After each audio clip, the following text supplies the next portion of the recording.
mikroba dengan kondisi lingkungan yang sesuai.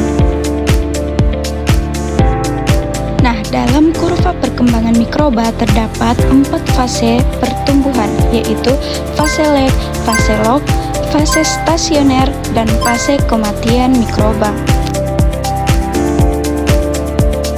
Fase lag merupakan tahap awal setelah mikroorganisme dimasukkan ke dalam lingkungan baru.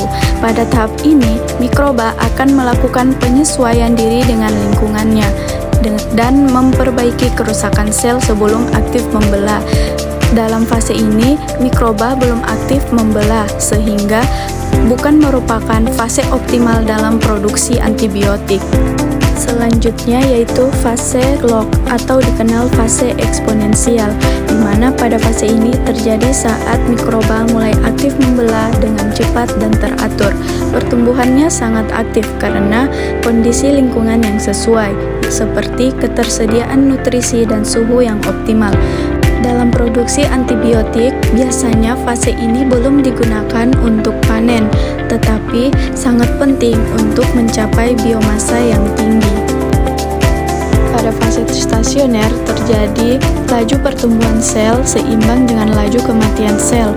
Hal ini disebabkan karena nutrisi mulai menipis dan limbah metabolik mulai menumpuk, sehingga pertumbuhan sel akan melambat.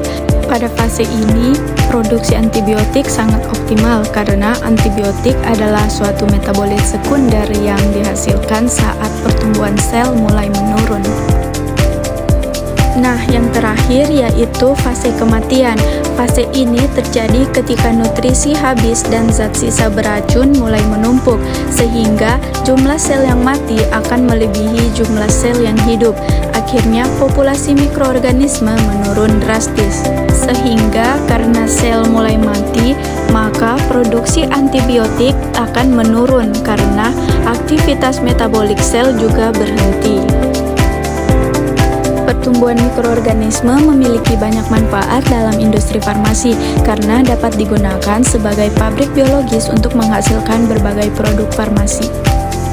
Misalnya seperti bakteri, di mana dapat digunakan dalam produksi antibiotik seperti penisilin dan streptomycin yang berguna untuk mengobati infeksi.